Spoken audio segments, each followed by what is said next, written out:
Otep à tous, bienvenue sur la chaîne des panafricanistes par essence, par conviction et par excellence. Celle des citoyens kémites par nécessité et obligation de combat. Nous sommes une chaîne qui n'est guidée que par nos ancêtres et rien que par les ancêtres qui appartiennent à l'égrégore du monde noir. Par conséquent, nous ne croyons en aucun Dieu venu de l'étranger.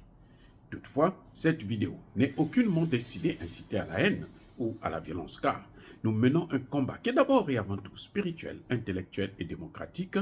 Ensuite, il est politique, géopolitique et géostratégique, contre l'impérialisme, le colonialisme, le néocolonialisme et l'endocolona, qui sont tous qualifiés de crimes contre l'humanité. Nous menons ce combat sur la base du principe fondamental que nous avons hérité de nos ancêtres kémites, qui est celui de la Mara, c'est-à-dire solidarité, vérité et justice. Vous êtes donc en droit de connaître la vérité et nous avons l'obligation de vous dire la vérité, rien que la vérité, afin que justice soit rendue au continent africain. Et ça, c'est notre modeste contribution dans cette noble lutte en faveur de la souveraineté, la dignité, la solidarité et l'unité africaine. C'est exactement ça que nous appelons le panafricanisme. Bien-aimés frères et sœurs, la plus grande surprise.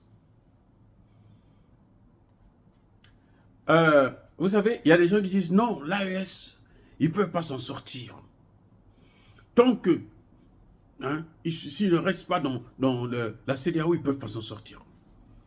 Il y a un problème de libre circulation. Quelle libre circulation? Il y a quoi avec la libre circulation?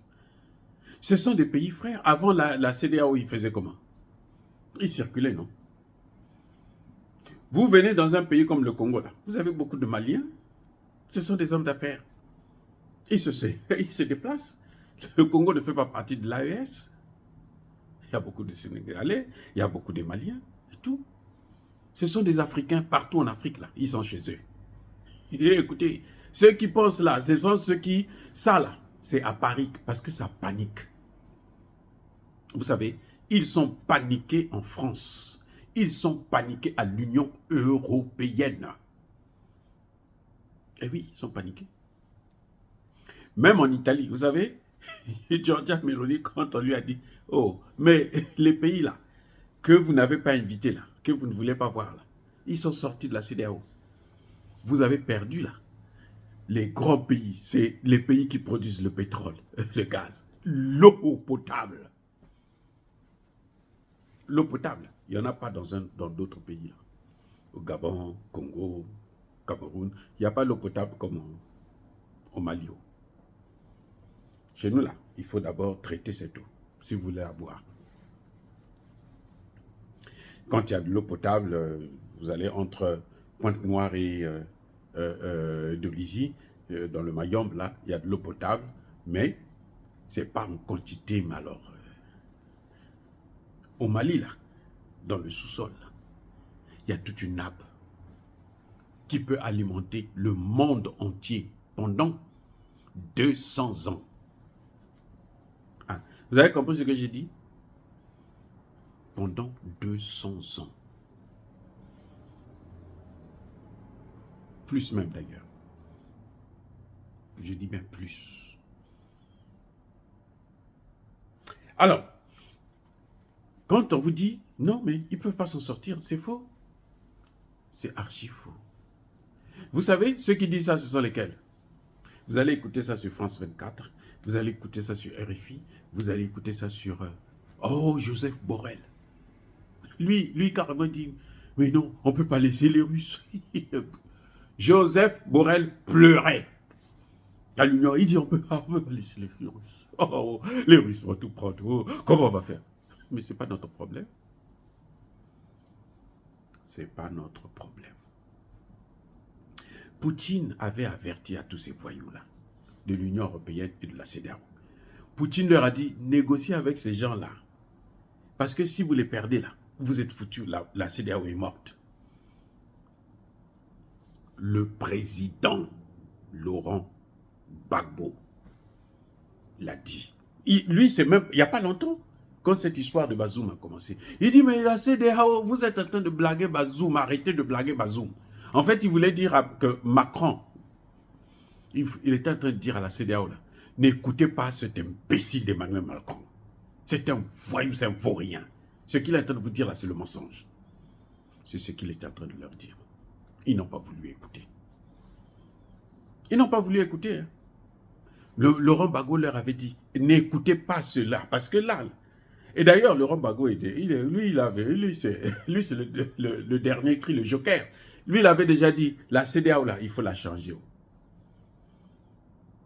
Ça, c'est récent. Il y a même pas 6 mois, 5 mois, 3 mois, 4 mois par là. Laurent Gbagbo a dit, la CEDEAO, là, il faut la changer, ça ne va plus. Les gens ont insisté. Maintenant, l'Union africaine se lève pour dire, oh, il faut négocier. Mais c'est trop tard, les gars. C'est trop tard.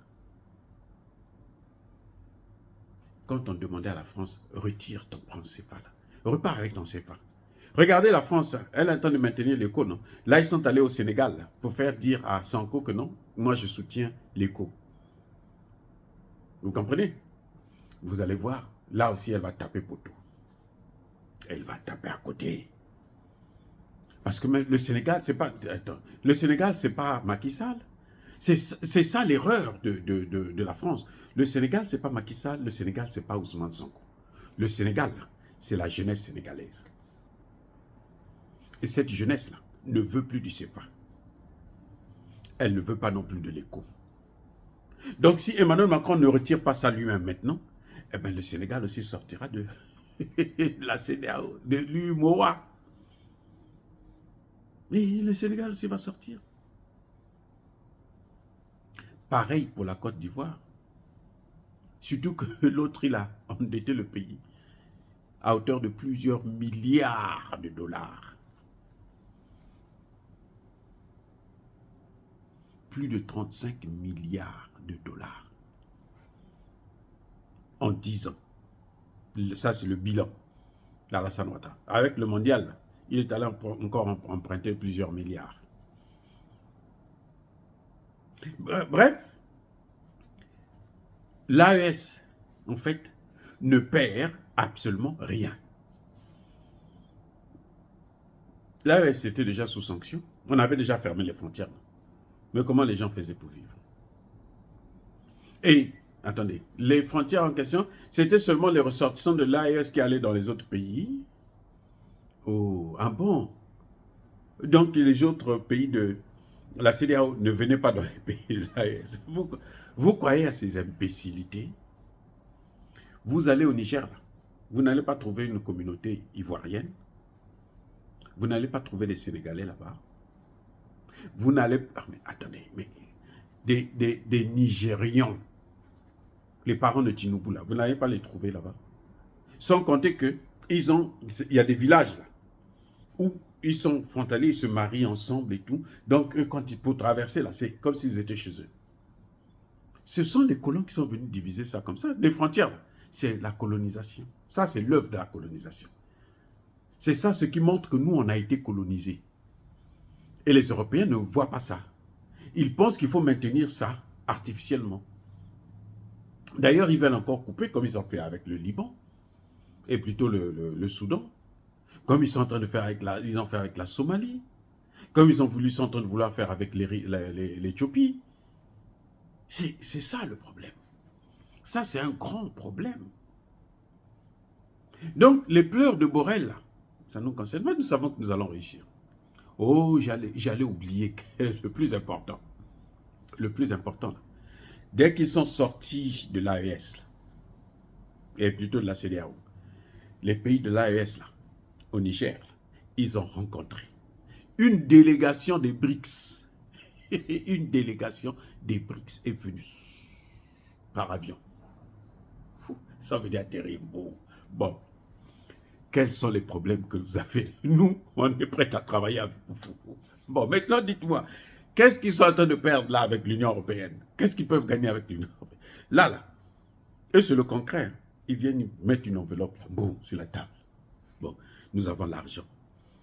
Nous, on veut faire le business. Dans tel business, voilà ce que vous gagnez, voilà ce que nous on gagne.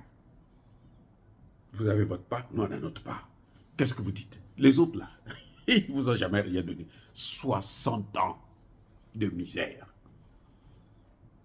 Là, la France se joue. Vous savez, l'eau du Niger, c'est notre eau. Imbécile, ta mère, oui, l'eau du Niger, c'est votre eau. Mais il faut être fou pour faire de telles déclarations. Et puis ce voyou-là, quand il n'arrive pas à publier son livre, on nous demande à nous, Africains, venez, venez parler, venez le soutenir. Un imbécile. Oh, bref. Vous voyez ce qui se passe. Donc, pendant que les Européens sont en train de pleurer, ben nous, on avance. On n'a plus besoin de les attendre. Les BRICS sont déjà venus dans l'AES. Quand ils viennent là au Niger, là, parce qu'ils savent que celui qui peut bien parler avec eux, le Premier ministre du Niger, c'est un banquier. Oui, c'est un banquier. Il a travaillé dans la Banque internationale. Donc, en matière de finances, là, lui, il manipule ça. Le Premier ministre du Burkina Faso, c'est un juriste. Les textes, là, quand il s'assoit dessus, là, il vous laisse la mort. Le Premier ministre malien, un historien, politicien. Donc, vous voyez, et on a là une équipe de tout. Hein. Pour le développement, là, c'est ça que vous cherchez. C'est ça qu'il faut. C'est pour ça que Joseph Borrell pleure. Mais nous, on ne va pas l'accompagner dans ses pleurs. Au contraire, on va lui donner un seau d'eau, de larmes. Un seau de larmes pour lui. Pour qu'il puisse comme mieux pleurer. C'est ce que nous voulons. Il n'a qu'à pleurer. Qu'il nous laisse tranquille seulement. N'écoutez pas tous les discours bidons. Non, il y aura des problèmes. Non, il n'y aura aucun problème. Aucun. Il n'y aura aucun. S'il y a des problèmes, ça ne peut pas être pire que ce que les sanctions, là, ou même les médicaments n'arrivent plus. D'ailleurs, vous savez quoi? Nous, ce qu'on va faire là, depuis le Mali, là, on va faire un canal. Oui. Si le Togo joue, la Guinée joue là, on crée notre canal sur le fleuve Niger. C'est tout. Le problème est résolu là. Vous avez besoin de quoi? On crée le canal. Le canal de Suède là. Hein, le canal de Suez. C'est quoi? C'est artificiel. C'est artificiel. On va faire la même chose. Kadhafi là, pour avoir l'eau là. C'est ça, les canaux. Il est passé par ça. Nous, on va faire la même chose. Comme ça, même l'Algérie, on envoie balader. Qu'est-ce qu'on en a à foutre avec ces gens? Oui. Oh, bien de mes frères, dire cela, c'est inciter à la haine ou à la violence? Non. Il y a ma colère, veille ma lèvre. Soyez bénis, je persiste et je signe.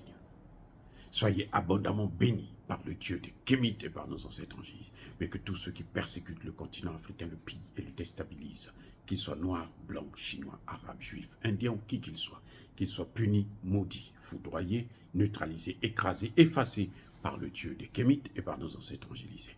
Vive l'Afrique éternelle, je dis et j'assume.